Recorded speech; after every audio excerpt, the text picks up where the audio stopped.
More than 42,000 people are now confirmed to have been killed in earthquakes in Turkey and Syria. The city of Antakia in Turkey's Hatay province was one of the hardest hit areas. Known as Antioch in ancient times, the city was a key staging point on the Silk Road. Until recently, it was a multicultural, multi-religious place home to Turks, Kurds, Armenians, Arabs, and Jews. But the quakes caused colossal damage to this once vibrant city.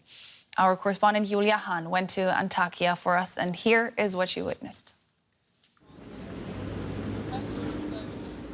This is what's left of Antakia. Once known for its rich heritage, the city now lies in ruins. Unrecognizable, unreal. In the old city, several streets are still inaccessible, blocked by buildings flattened by the quakes, and cars trapped under the debris. This was the old town of Antakia, once popular with tourists. But look at it now. At least half of it is gone. Centuries of history ravaged in a few minutes. Cherished landmarks have been destroyed here. Churches, Antakia's synagogue, and the Habibi Nejar Mosque, the dome smashed into what used to be the prayer hall. Built in the 7th century, it is considered to be the oldest in Turkey. Shahab Fansa used to live next door. He was trapped under the rubble of his house for more than a day after the quake struck, he tells me. After we got out, we saw what had happened to Antakia. The mosque stood here for more than 1,000 years. And when we saw that it had collapsed, we understood how powerful the earthquake was. And how deadly. Shahab has lost many of his relatives, neighbors, and friends. There's nothing left in Antakia. Aid is coming in, but I wish before the aid, they had sent the heavy machinery so we could have saved all those lives. We received food, aid, bread, but people were still under the rubble. And still, the scale of the destruction makes it hard to say how many are dead and buried. Rescue teams have been searching day and night for signs of life. From the beginning of the earthquake, the narrow streets was totally blocked, and it was not easy to find people. Actually, second days, third days and fourth days, still there was a lot of alive people. They were shouting at us for help. We tried to rescue all of them, but it was impossible. Tens of thousands have since fled the city. For those who stayed, the search for survivors has turned into a search for reminders. Herkesin bir hayali vardı. Herkesin bir yarını vardı. Everybody here had dreams. Everybody here had a future. Ölü bir şehir. And now what's left of it? A dead city. Nothing else. Hani hayatta yaşıyoruz, sokaklardayız. Hani hayatımızda We could never have imagined bir this. şey hayal etmedik. We're alive, but we are now wandering around in a ghost town. Hayalet şehrin içinde geziyoruz biz. Throughout the wreckage that was Antakia, pain is plentiful. And no one here knows how long it will take for their city to recover. In Turkey, many quake victims are being buried in mass graves, making it difficult for loved ones to find them. And as DW's Jack Perrick reports, even where there are individual graves, many are unmarked. The unmistakable sound of grief. These people have just identified the body of a loved one at this graveyard on the outskirts of Kahramanmaraş in southern Turkey. Mustafa arrives in search of his child. I searched the hospitals for my baby. I want to bury my baby and to pray. That's all I want. Yesterday, a nurse told me my baby had died and that I should come here. They showed me a photo. Now I'm here to find the grave. Mustafa goes to find his baby. Vans arrive here every few minutes throughout the day, each carrying up to 4 people who died in the earthquakes. The National Police Force is coordinating the operation, taking photos and fingerprints of the bodies, which they match up to a national database in coordination with the Interior Ministry and the Office of Immigration. When our processes are done, there are still some bodies which can't be identified. And for them, to avoid any confusion in the future, we take a biological sample for DNA analysis, which can be matched to blood samples from their families later. Yine sistem üzerinden eşleştirilmesi sağlamak üzere bu şekilde bir çalışma yapıyoruz. There are 600 people working in this graveyard alone. Each of the graves here has a number on it so that the families can come and find out exactly where their loved one has been buried. It is an extremely sad and extremely powerful scene. And the reality of this earthquake is that this is just one graveyard like this. Pretty much every city in the region has a similar one. Around 95% of the buried have been identified. For those whose families don't make it here in time, volunteers have come to treat the bodies before burial.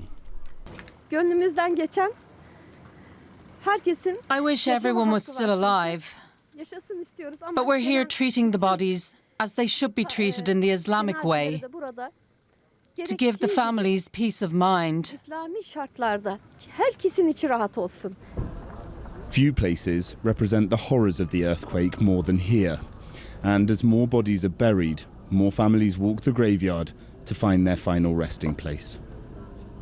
Well, DW's Jack Parrock filed that report, and earlier he told me more about the scenes that he witnessed at that burial site.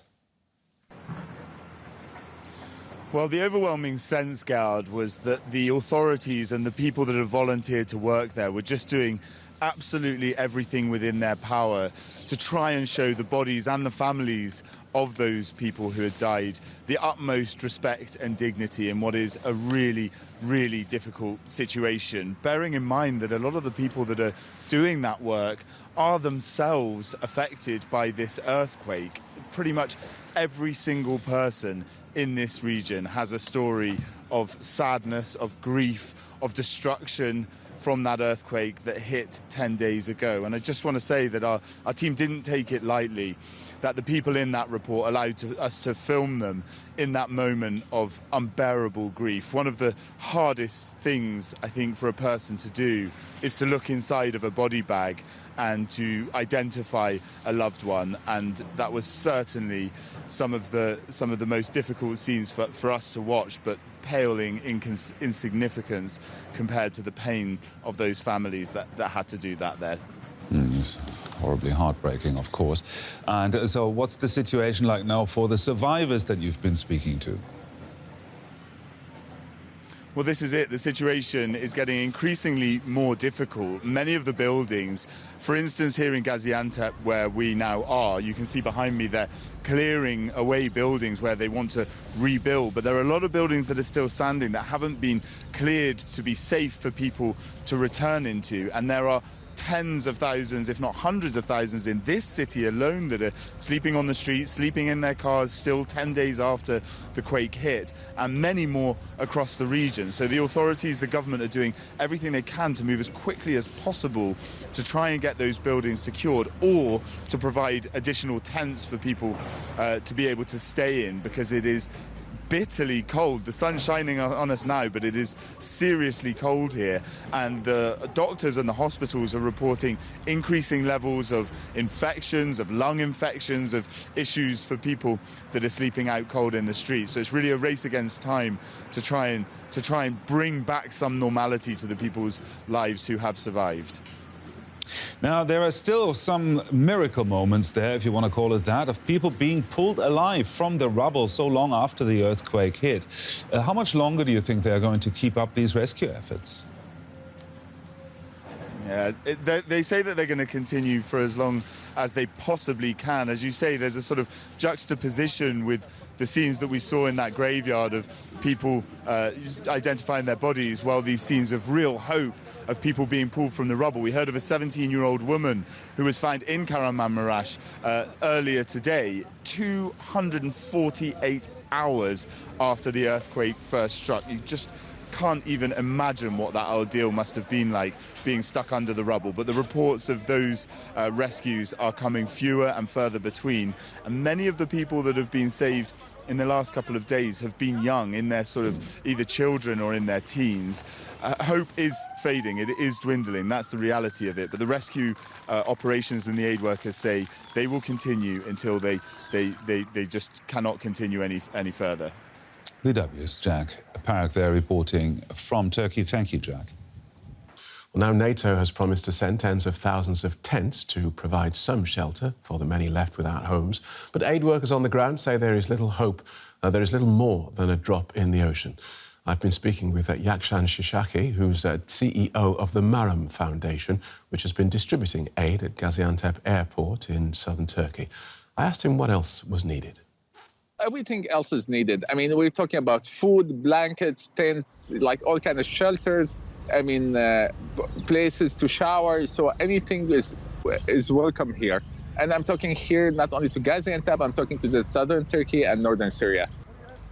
And we've heard reports of tensions between Turkish citizens and Syrian refugees. Have you seen that?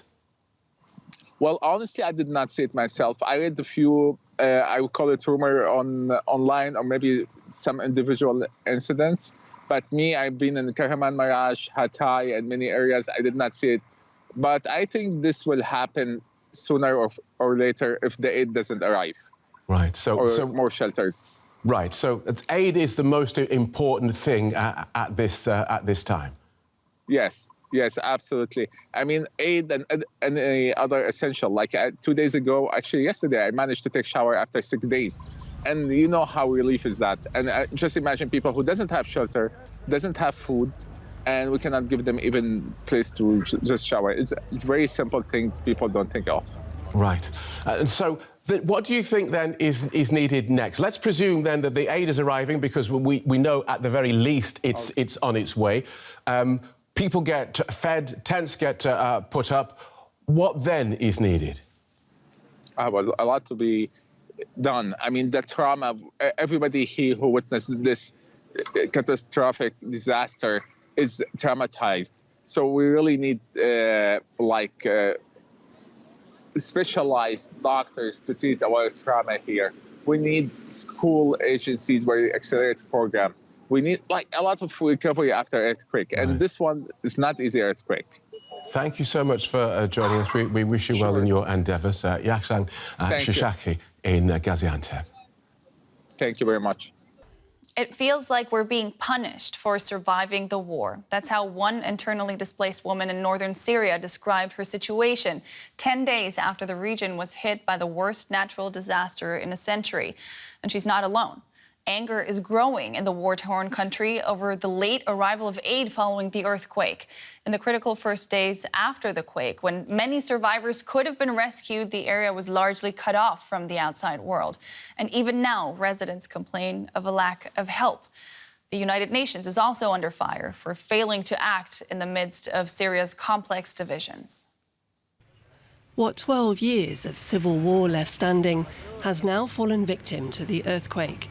Large parts of Idlib province have been reduced to rubble.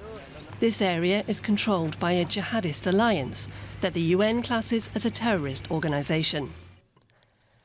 The Syrian government controls 2/3 of the country. The northeast, shown here in dark blue, is under Kurdish control. But it's the northwest that's been hardest hit by the quake. The area around Idlib under the jihadist rebels, and the area in light blue that's controlled by pro-Turkish forces. The UN normally uses just one border crossing to get aid from Turkey to Syria, but it was initially rendered impassable by the quake. The White Helmets rescue group that operates in Syria's rebel-held areas appealed for heavy machinery to rescue survivors, but to no avail.